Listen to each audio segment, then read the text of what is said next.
Right behind me is our question of the day, and then we're going to understand the why behind it so you can understand this EMS education. Here we go.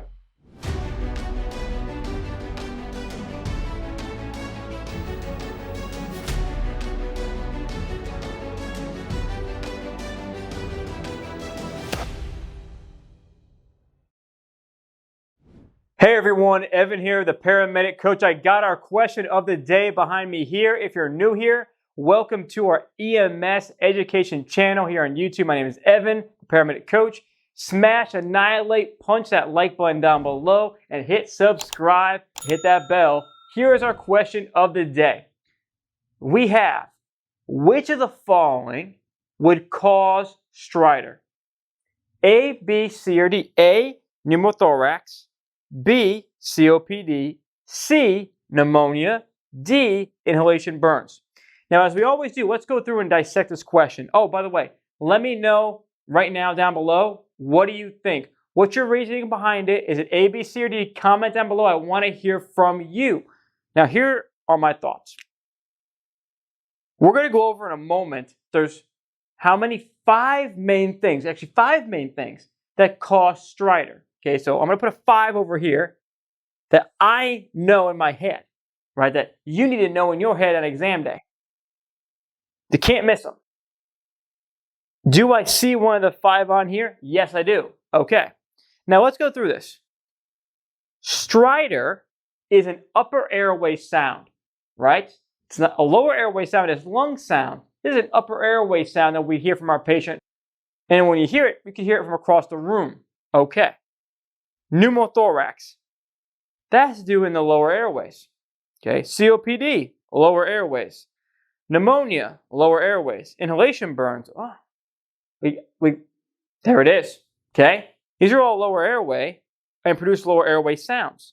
So pneumothorax, one side could be normal for the moment, and the other side could be diminished or absent as the pressure moves over. COPD, that's going to be one of our wheezing cases. Pneumonia is going to be early onset pneumonia, early. You could hear rales on the affected pneumonia side, and then as it gets worse, you'll hear rhonchi. Inhalation burns, you hear stridor. The answer is D. Now, let's know it cold, and let's understand the 5 main culprits that we see in stridor. Here we go. So now that we've done our practice question, now we got to know stridor cold.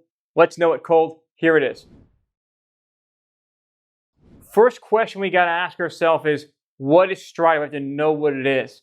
So stridor is an upper airway sound that we hear, and there's 5 main causes we cannot miss in emergency medicine. We're going to go over them. It's a high-pitched sound. Essentially what is happening, you know when we have wheezing down the lower airways, we have a tightening?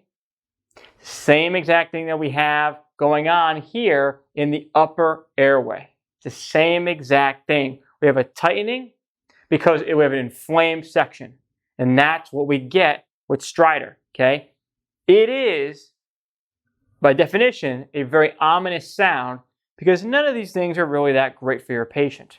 So there's 5 main causes of stridor. Here we go. Croup, epiglottitis. Those are your 2 pediatrics. We'll go over in a second. 3, we have a foreign body airway obstruction, like a choking victim. Okay, so airway obstruction. 4, we have inhalation burns. That was our answer. And 5, the one everyone forgets, because they're so focused on the lungs, don't forget you get stridor and anaphylaxis. Okay, these are the main 5 you cannot miss. Now, epiglottitis, like it sounds. The epiglottis, anything that ends in an itis, it's inflamed, all right? Croup is another disease that young kids can get that can cause stridor. Airway obstructions, simply foreign body airway. Inhalation burns, you think about obviously someone who's a victim of a fire.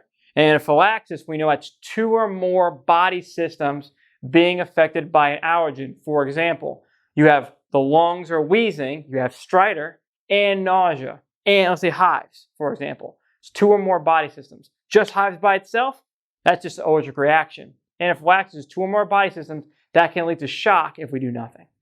These are your 5 main causes of stridor, and I will see you in the next Know It Cold and question of the day. Hey everyone, I really hope you enjoyed that video on stridor. First link down below in the description is my life's work, my video study course. It goes over 3 main things: preparing you for school, EMT, advanced EMT, paramedic. It'll help you out in school, understanding core concepts like the one we went over today. And finally, it will help you in national registry prep. It's the exact resource I give for the NREMT exam, EMT, advanced EMT, and paramedic. You can see more on the screen here. Click down below. I will give you a lifetime access just for watching this video. My friends, I will see you in the next question of the day, and Knowing It Cold, I'll see you there. Don't waste any time. Don't be hesitant and just do it, because I know this program works. And I know it got me to where I was, where it's been a year without school, from EMT to, hey, I passed my test in 70 questions. Like, go for it. You could do it. Like, do not hesitate and don't waste any time. People that don't know you, they need this program. This program is not a choice. To me, this program is a have to. It take thousands and thousands of pages in the books, and you just narrow it down and just make everything simple to pass the registry. So it's great content, man. I promise you, it's worth it. Took this with 3 weeks left to go in my class, and I'm not sure if I would have been able to pass my course or the NREMT first try without this course. The fact, like when I was taking the national, and I would read the question and I would be like, whoa, Evan literally just went over this in the car. So it helps. I got to the point where I was just ready to spill all my knowledge onto this freaking test. So I'm like, you know what, man, just go ahead, go for it. Open it up. Boom, congratulations, you passed. It was outside of having my children, man, it's probably the happiest day of my life, bro, to be honest with you.